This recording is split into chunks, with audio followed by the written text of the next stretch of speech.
welcome to Games with Web3 Enemies. Shit.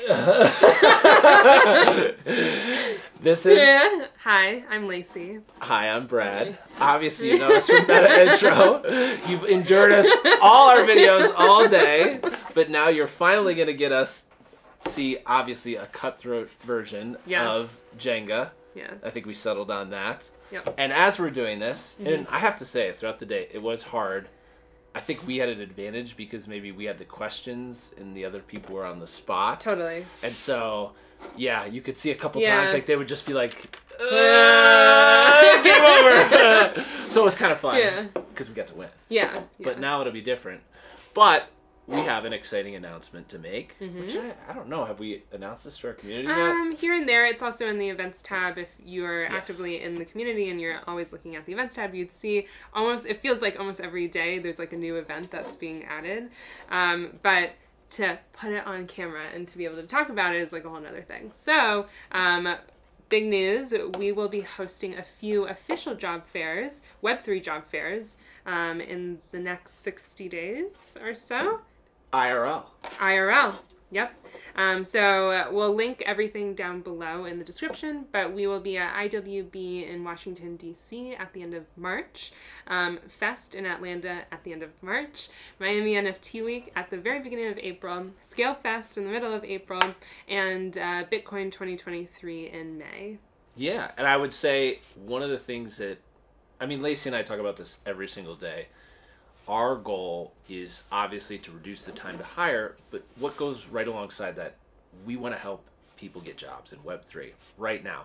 We, of course, will help you land a job anywhere, but it's incredibly important that we're providing opportunities to our community, real opportunities, and when we kind of canvassed, let's say, the world for opportunities, this is a great opportunity for individuals to meet with companies that have real hiring needs in real life. And so we're actually going to try to tailor some of our product to servicing the before, so we can make sure that you're really matched with an employer and a potential employee, and hopefully that then you can have a face to a name. And that's so, I mean, obviously it's been hard with the pandemic. It's a little bit tougher in Web3.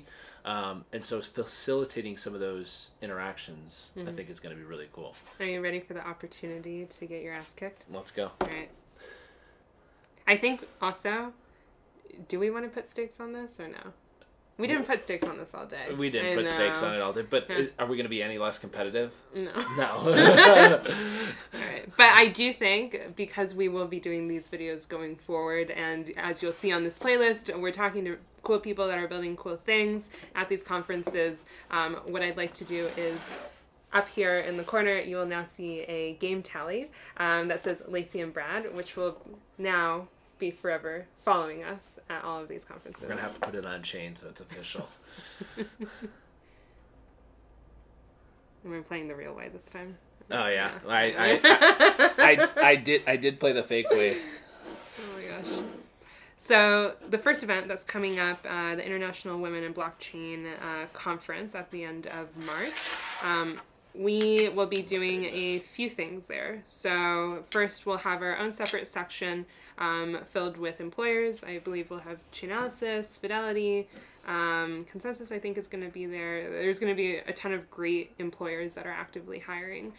So you'll see a separate section dedicated just to us and employers that are actively hiring. There will also be a ton of great activations at the event. What we're trying to do with these events, that also includes our product, but we're trying to reimagine, if you will, the job fair. Yeah. Job fairs suck. There's a ton of anxiety around it. They're super stale. They're super corporate. And like, do people even get hired from these events? And so, you can talk a little bit about what we're thinking in terms of how to help people connect more efficiently at these fairs. But on top of it, our goal is, how do we take the anxiety out of these job fairs, and how do we get people actually hired from these IRL opportunities? Yeah, I think it's about having a meaningful interaction with somebody at one of these events. What's usually tough is when you're having a first interaction, your guard is up, and you're always like really trying to figure out, is this person real? Are they qualified? Is probably the most, thing that you're looking for in an initial interaction. If we can provide some proof that the individual is qualified for the job or has this set of skills and the employer is interested in speaking with them, it reduces some of that anxiety of, are we a match? And really, it's the quality of that match, because at the end of the day, we say that all these companies we're speaking with, you're going to go through your culture fit process. You're going to speak to multiple, depending upon the size of the company, multiple, entities within the organization, multiple people. That is, at least, maybe in the AI world, one of these days we can, replicate that process. I don't know. But I think right now that is just, that's a pipe dream, to be able to culture fit an individual in that. Hard skills that can be validated by a network is what we're after. And we're actively trying to implement those things so we can have those meaningful connections at these conferences. So a lot of individuals that are listening are probably going to a Web3 conference for the first time. What are some things tips and tricks that we can give these individuals to be prepared, not necessarily just for the job fair, but like going to these conferences overall? Because these are super, super draining. Yep. You want to be prepared and prepared for anything, right? To network, to land a job, to find out about a cool product.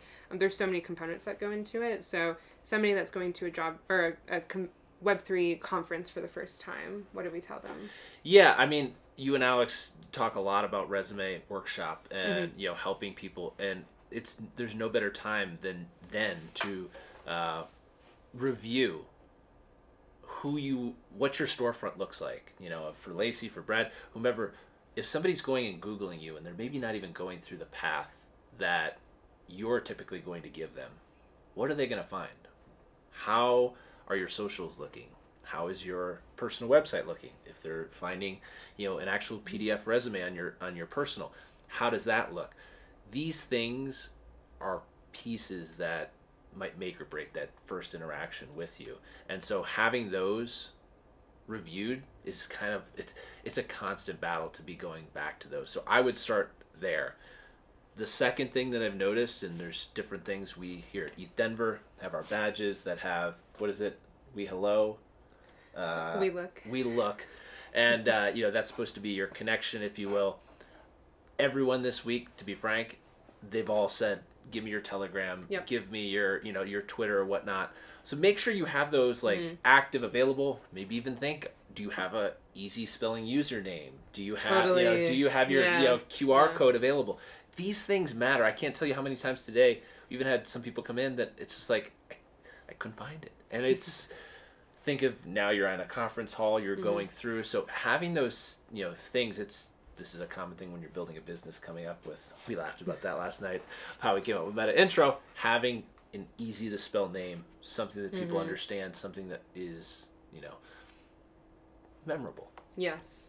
And then on the flip side, there were a few times over the past few days where we were trying to find a company or a company, let's more specifically, that had a super common name and just one of the letters was spelled differently. That's tough. So if you're building and you're going to these conferences saying, hey, I want to network, I want to find individuals that either want to build using my product, I want to come to these conferences and I want to hire, thinking a little bit through your company's name and how it's spelled, and then how you communicate that to people when you're telling them about it, is super important.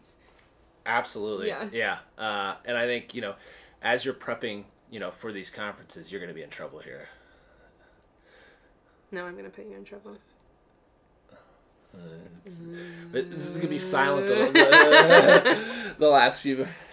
I almost want to go for that one right there, just because I think it's like, and we're playing the commit. Once I commit, I have to. Oh my goodness! You can give it a little. You can tap it though, just to.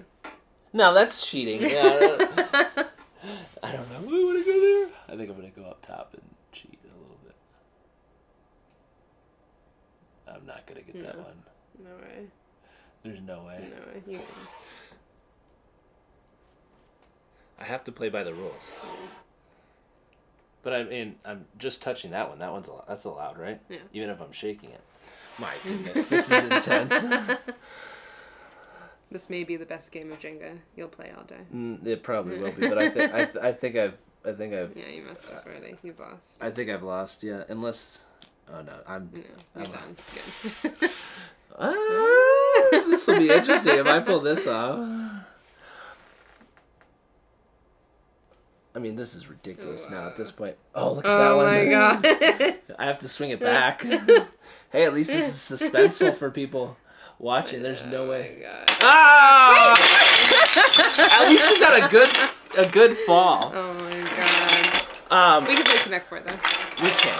I would say for anyone that's potentially watching this and have a conference that they've enjoyed going to and maybe didn't have an opportunity for hiring, we'd love to chat with them. Please DM Lacey or I, or tag one of our moderators in Discord.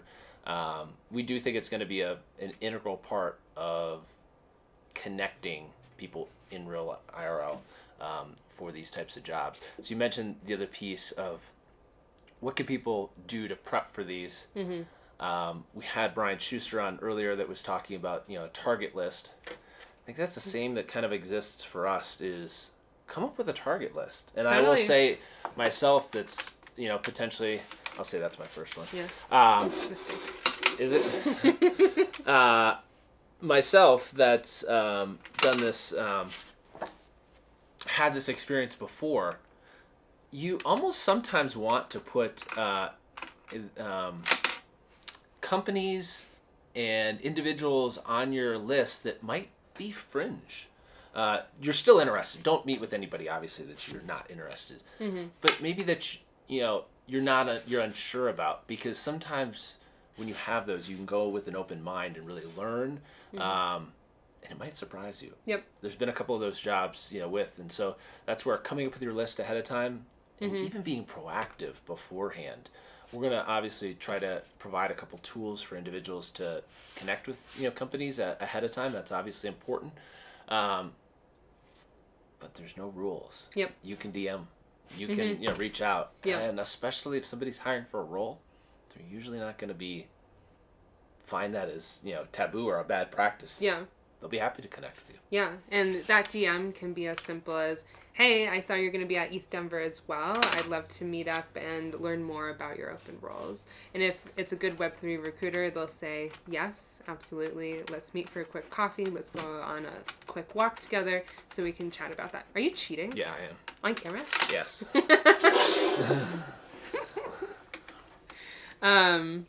Yeah, that's a good way, is to craft that quick DM. And then make your hit list. And other fun ways I feel like I've seen people get creative about being prepared for these conferences. There was a girl that I met on the first day that I was here, and she actually had the QR code to her company on her shirt. And so you'll see when you go to these conferences, everybody's repping their company. Everybody's repping that swag. And so, I mean, even if, let's say, you're a job seeker, something super creative, which I haven't seen done, but I'm sure someone has thought of doing, is like putting the resume on the back of their jacket or something. How cool would that be? It really would be. Those are the memorable times that people remember you. It makes or breaks a connection. It really does. Yeah. And so let's say you make a connection, you connect on Telegram. What are some good practices of following up, making sure that connection goes somewhere, keeping track of it? I would say it's funny as you're mentioning that question. It's almost, people could take this for pitching for investment. It's kind of the exact same. You want to be concise and detailed at the exact same time. So giving a one-liner of who you are and potentially why you're interested in the the role or the business, then maybe giving some links about yourself, and then should you choose to, write a little bit more, especially if you're interesting and you're genuine. I would say that's the biggest thing that, as we have our inbox, we've hired pretty much everybody in our team through our community. The genuine emails, and we've got DMs, of course. Those are the ones that I tend to read, and I go through and really dive, because it's like somebody took the time to research the company, be specific, be interesting about the role. Sometimes quantity over quality is not the right. It can be, and it's like there's this old saying a long time ago, and who was it? I was speaking to, I forget who it was. I think it was yesterday. They were talking about their first engineering interview that they went on. It was an engineer that we know, and you bomb. I bombed my first engineering interview ever. It's just hard. It's different, if you will. So maybe if you're out there like and you're going for your first role and you've had a little bit of experience, maybe you don't go for your dream company first. That might be a recommendation. Yeah. But you definitely I value quality over quantity. Okay. What are some tips that you see in terms of outreach in an email? Maybe specifics that you find either will get your attention or not. A good subject line. Ooh, that is a good one. I see a lot of emails that come into my inbox that all look the same because of the subject line. And the ones that make me open them are the ones that are either super personal to me, or are very direct about what the purpose of that email is. I still open all of my emails, but the ones that call attention, not call attention, are the ones that have those specific subject lines.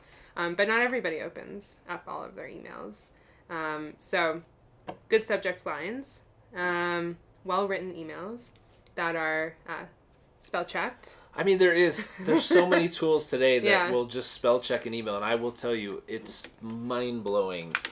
Even just like the first sentence, the first email, or excuse me, the first time you're referencing the company, you might spell it poorly. I bought Metaintro.com. I was really excited about that. I told you that. You bought Metaintro? Oh yeah. Really? If you go to, I think I have it forwarded. If you go to Metaintro.com, it goes to Metaintro, and this is all because of somebody. I might shout him out because it's searchable in Gmail. Someone called us Metaintro, and I was like, that's great. Yeah. That's cute. So, company name sounds obvious. Yeah. The spell check, Yeah. I mean, I don't even. If you hit send and you realize something's wrong, just reply. I mean, it even shows that you took the extra effort to kind of do it. So at these conferences, more so for the big ones, like I'm assuming Miami NFT Week will be like this, Bitcoin 2023 will be like this. There's a lot of stuff going on. You got speakers, you got booths, but the real thing, you got the side events. Yep. And a lot of people go to these side events because it's a more personal experience, to meet and network with other people. They're usually a little bit more fun. They're at a place, whether that's a bar or bar, I mean, really, that's like where most of them are. A lot of bars. Some free booze, some free food, and it's more of a chill atmosphere. Getting access to those side events, I feel like a lot of people, that's a big question mark. Like, where do I go? How do I find those lists? How did you find the list for the side events, or did I send it to you? You sent it to me, but now having been to this one and a couple other Web3 conferences, a lot of it is just being involved in the community, because everyone is looking for adoption in Web3. Use my protocol, use my exchange, use this Web3 wallet, use this common piece of technology. If you're in their communities and you can see, especially even like maybe a banner sponsor or whatnot, because those are all announced ahead of time, you can probably just jump in their Telegram, jump in their Discord. They're probably talking about, hey, come to this party or whatnot. Yeah. They are looking for connections. And especially if we had a couple today that had a protocol that we said, hey, we know developers in our community are looking for new technologies. Great. They were, I'm sure they would even sponsor, a luncheon or something for that sounds so Web2, if you will, sponsoring a luncheon. But these companies are trying to connect. So that's a phenomenal way to find some industry connections. Maybe that's, not even you're going after a specific job, but if a company, excuse me, a conference is in your area, this is a great way to make some connections. You're looking at me like you've got something brewing, which you probably do. Yep, I always do. Yeah. Yep. Another good way to find all of the side events is to go to Telegram and go to the search bar, and whatever conference you're going to, literally type in the conference name and write side events, and it'll pop up. Yeah. If there's a Telegram group for it, and usually there is, and somebody at that point would have taken the initiative to start the Excel sheet, that then gets passed around and then people build off of. So for ETH Denver, I think there were 2 or 3 side event lists that were circulating, and one was way more extensive than the other, and some had others that the others didn't, and so it was a matter of like bringing up the 2 that I found and going, okay, here are all of the topics that are super interesting, here are maybe some companies that I'm interested in connecting with, where are my friends going, and then also looking at the day of speakers and like the stuff that we're listening to, what am I also going to have the energy to go for? Because your social battery, which I've mentioned quite a few times, is so important at these conferences. It's a marathon, especially for conferences like ETH Denver where it's over a week. You want to be preserving that energy because, who knows? It is a first impression. It is. You're meeting somebody for the first time, and we've had great ones where I'm sure their energy has just overwhelmed us, and we've had bad where it's just like, man, I was really excited to meet potentially even a pre-vetted person. So be cognizant of that battery. Do you think you got me? I don't know that you do. No. Yeah, no, you definitely don't. Another thing to talk about is watching costs for these conferences, because a lot of time people are coming from out of town. They're trying to figure out where to stay. What are you doing?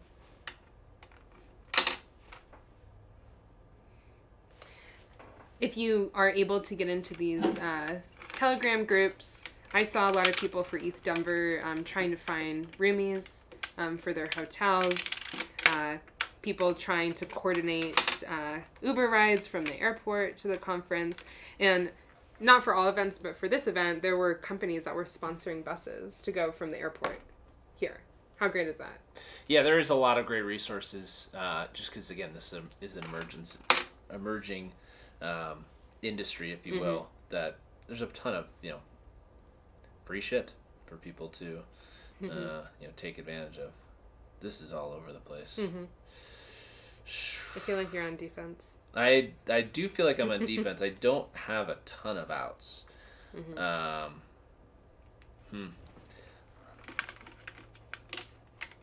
I know what you're going to do. Yeah. Yeah. But that was obvious, yeah. It's getting serious now, guys. Now you're really gonna see the competition start to... Oh, yeah. Did you get me? This is, yet again, Lacey 2. You did Brad get 0. Wait, how'd you get 2? Because I won Jenga. Oh, you did win Jenga. I forgot. It's okay. Well, this was fun. Yeah. Give me your favorite of today as we close out. As we close out... close out 10 hours of podcasting? Literally 10 hours of podcasting. What a great way to meet a ton of people building really cool things. I love that you gave me... I gave you no context until you was here. I don't want it. Yeah. It's so much better to just, it's exactly what I was saying earlier. Sometimes put those fringe people on. Yeah. You learn a lot. You're a little bit more attentive. Because you don't know anything. So. Yeah, I learned a lot of stuff today too.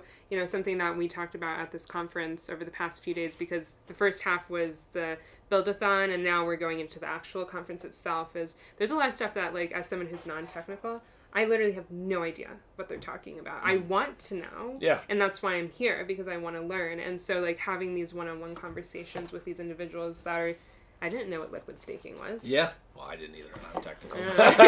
I'm like, what? So it's great having these conversations. So overall, today was amazing for us, at least for me, to be able to learn new concepts that are happening in Web3, meet people that are building cool shit. And, absolutely. You know. Yeah. I'll always close out with this. Be working on something when you're doing this. It could be yourself. It could be you're working on upping your game, writing. It could be, obviously, if you're an engineer, working on a little side project. Having new, interesting things that you're leveling up on and immersing yourself either in your own, way of, going about it, or in new technologies or new, if we're talking Web3 protocols. It's so much more interesting to talk about the new and something that's fresh in your mind and something that you're kind of like, it also as a hiring, manager, it helps people give a sense of how you problem solve and goes through some things. So constantly be improving. I'll always say that. Just try to be vulnerable as you're, kind of getting, growing your career. That's what we're all doing. I mean, I can't, some of the most senior people I know that are even the best are still trying to grow their career in some way, shape, or form. So it never ends. Yep. It never ends. So we will see you at the next conference, which is super exciting. Again, IWB at the end of March. We will link everything in the description below. But come ready, and if you have any questions, our Discord's always open. You can chat any of the admins. All questions are welcome. We want you to come prepared. We want you to be successful at these events. That's why we're doing them. And if we don't hear from you before then, we'll see you in Washington. Bye, friends.